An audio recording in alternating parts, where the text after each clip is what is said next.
Welcome back. Today we're going to talk about high school and how I dealt with misophonia through those formative years of life that we all go through. High school in itself can be a challenging and confusing time for everybody. Your body's changing, you're figuring out who you are as an adult, what you want to do with your life, and then as you get into the later years, the pressure of college. And it's also, unfortunately, when misophonia really tends to fully form within people. It tends to start to develop during puberty. 10th, 11th, 12th grade, it's when it really sets in. I was in high school almost a decade ago at this point and graduated. Things have come a long way.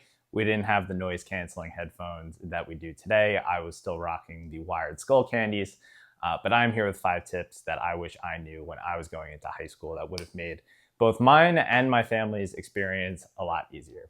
Number 1, get a real diagnosis from a doctor or psychiatrist, something in writing that you can share with the school so that they are on the same page. This is incredibly important because when you do end up in these situations where you need some kind of accommodation, when things get hard, you want the school to know. I only got an actual diagnosis, and even then, it was not a psychiatrist that really knew much about misophonia at the time, other than saying, yeah, it sounds like this thing you think you have, you're probably right. But having that in writing, my guidance counselor knew, my school psychologist knew, and because of that, my teachers knew. But make sure your school knows when you need certain accommodations. Some basic things that I was able to do was wear my headphones at times when people weren't otherwise allowed to. I had a pass where if I really need to, I can get up and leave class. All things that were fairly discreet, but things that made a big difference to me in my day-to-day. Number 2, be careful who you tell and how you tell them. I mentioned in number 1 that we want to make sure the school knows. You also want your teachers to know. You want them to be on the same page as you so that if you're in a situation where teacher might be going over something and you are sitting there with your headphones in at a time where for a normal student it might come off as disrespectful or disinterest, for you, you just know that that's what you have to do in that situation because someone is doing something that is really bothering you. You want the teachers to understand why for when you put your headphones in, for the times that you may get up and need to leave class for a certain reason for X number of minutes, you might be gone longer than just a typical bathroom break.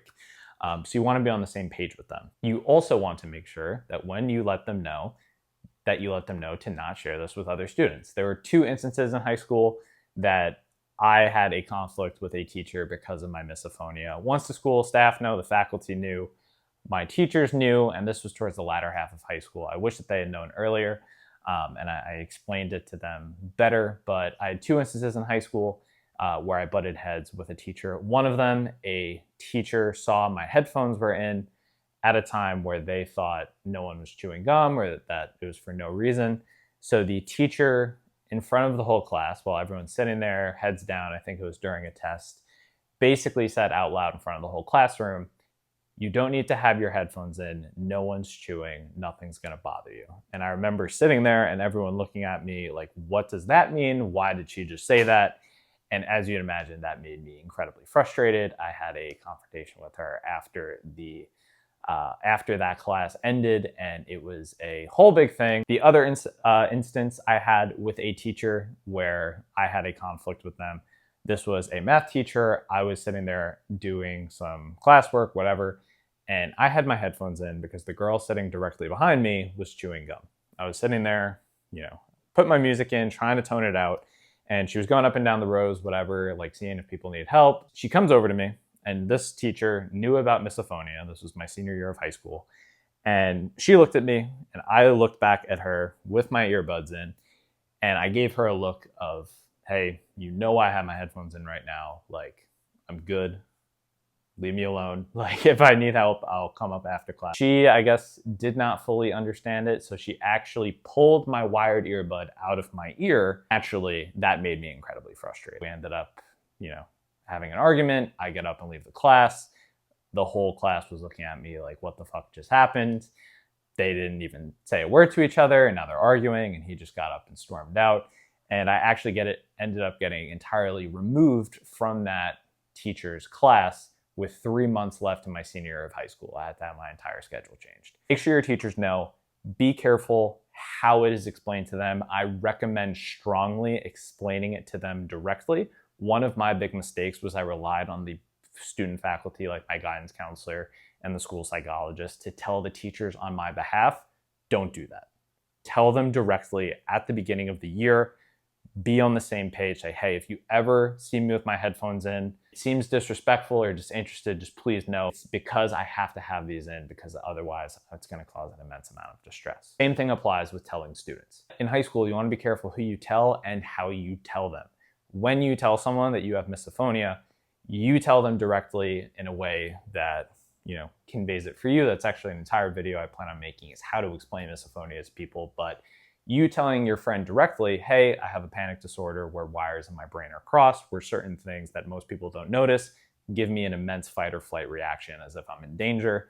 That sounds incredibly different than when someone secondhand, this kid, when he hears this noise, he freaks out.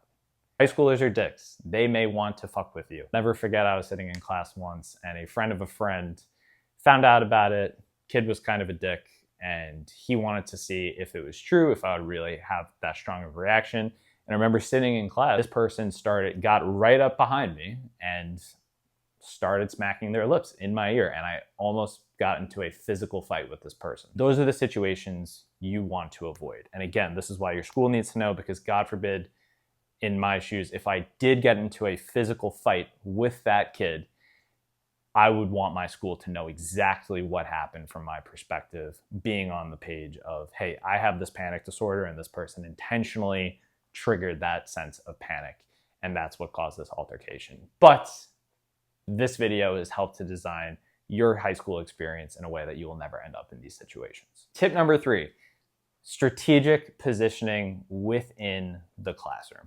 This is a tip that I give for anywhere where you are sitting in a crowd or in a group of people, but sit in the back corner of the room.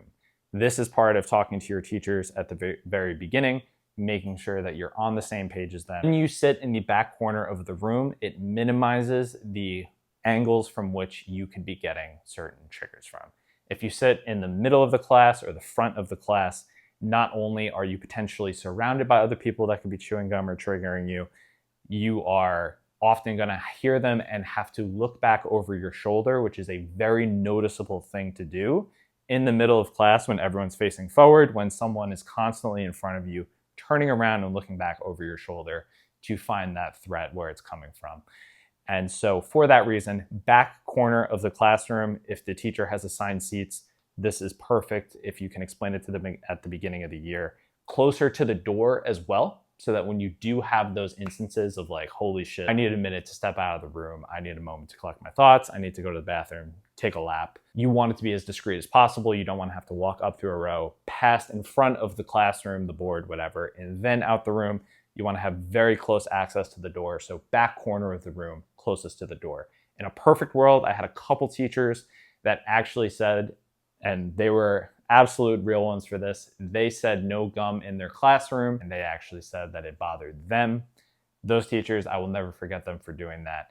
And it took all eyes off me, no one noticed it, and those ended up being my favorite teachers and probably some of my favorite classes. Tip number 4, have your patterns, have your routines, make high school work for you. Lunch, obviously a time when you're gonna be around people eating.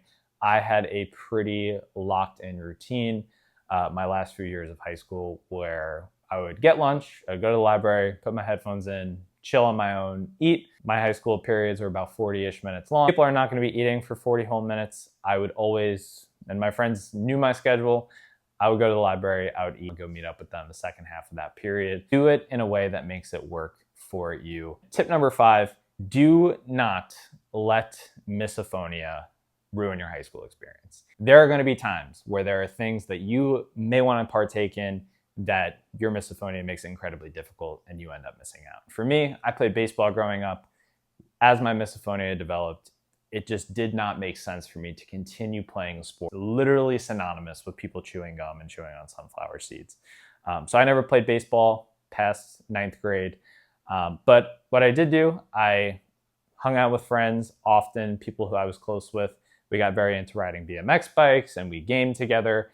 And then towards the latter half of high school, I got really into cars, and I had a good group of friends that I spent a lot of time with. And I really, not until my senior year of high school, said that I was not going to let misophonia define my experience. 10th and 11th grade, when I would say puberty was at its peak, misophonia had reached its final form, so to speak. Those are some of the lower points of my life when I was trying to navigate this. The school didn't know about it. My teachers didn't know about it. Some of my only closest friends knew about it, but they didn't really fully get it, and I didn't know how to explain it to them well. Senior year of high school is when I got on the same page, for the most part, those few teachers aside, with my school, with the faculty, with my friends. And the senior year of high school ended up being one of the most fun times of my life, which I think it should be for most people. Don't let it define your high school experience. There are going to be things that you're not going to want to go to because of misophonia, but do not let it make you miss out on, the senior year parties, the grad parties, doing the things that every high schooler should do, even when it gets incredibly difficult. There were times I stayed home from school for days at a time. There was even a time where my high school principal ended up knocking on my door one day when I didn't go to school to see what was going on with me because they were worried about my well-being. The first half of high school was rough. I was coming to grips with misophonia, coming to grips like we all are with who we are as an adult and as a person. But by the latter half of high school, once I got it figured out, I really had a ton of fun my end of 11th grade, senior year, and going into college. And if I had known these tips from the beginning, I would have had a much better time in 9th and 10th and 11th grade.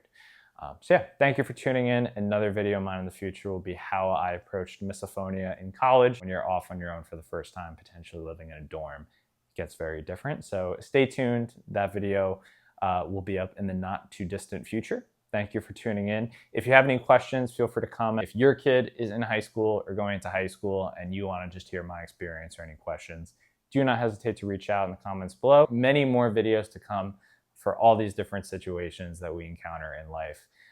Not that I am a doctor or I am a medical expert or anything like that, but I live with this every day. And there's been times where it's been rough, there's been times where it's been easy, and I want to make it as easy as possible for everyone else. Thank you for tuning in, and I'll see you next time.